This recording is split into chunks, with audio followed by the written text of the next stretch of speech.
Ключевым вектором работы внешнеполитического ведомства является укрепление взаимоотношений с дружественными странами, а также расширение международных связей. И в этом ключе министр иностранных дел республики Ахсар Джоев особое внимание уделил развитию отношений с Российской Федерацией. На основе подписанных соглашений укрепляется взаимодействие с российскими коллегами во всех сферах. На сегодняшний день количество наших двусторонних документов уже перешагнуло цифру 140.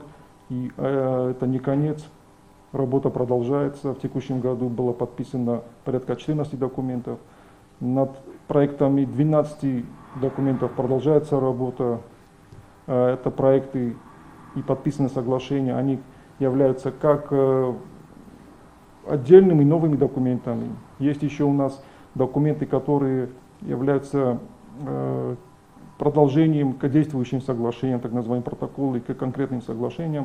Одним из главных достижений министр считает вступивший в силу договор о двойном гражданстве, который предусматривает упрощенный порядок приема в гражданство России жителей Южной Осетии.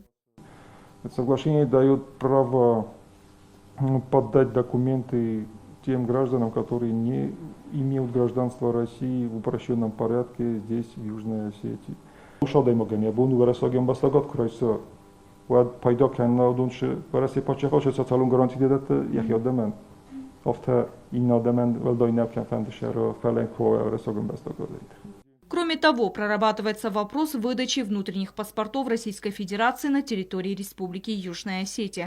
Эти паспорта будет выдавать специально командированная в Южную Осетию группа сотрудников Министерства внутренних дел России, поскольку внутренние паспорта выдаются только Министерством внутренних дел.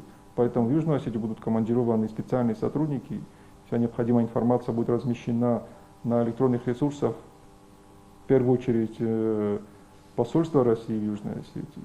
Министр иностранных дел еще раз напомнил гражданам республики о новых правилах пересечения границы России для детей до 14 лет, которые вступают в силу с 20 января 2026 года. В чем была необходимость изменения этого формата и требований наличия самого паспорта?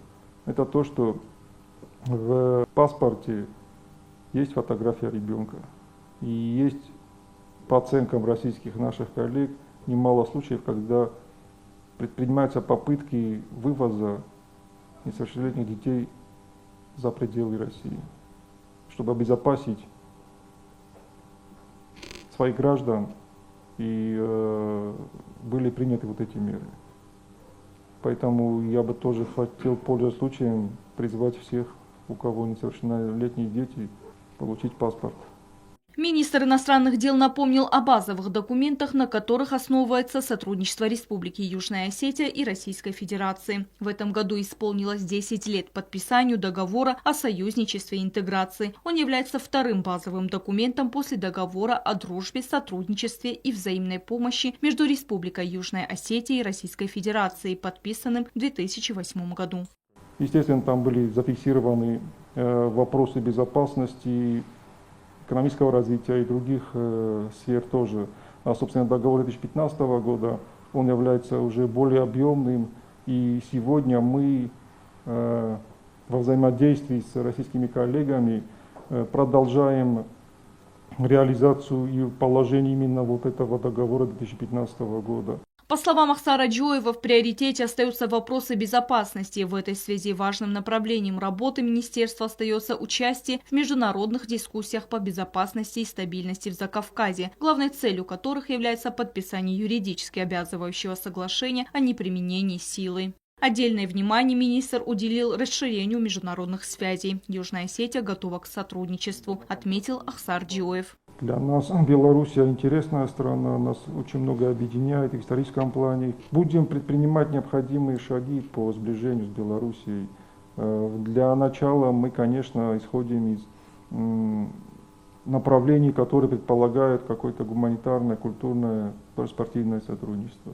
Ахсар Джоев также подчеркнул, что продолжается систематическая работа по расширению географии признания независимости Южной Осетии. Стелла Бязарова, Алим Бетеев, Зарема Арсоева. Информационный выпуск сегодня.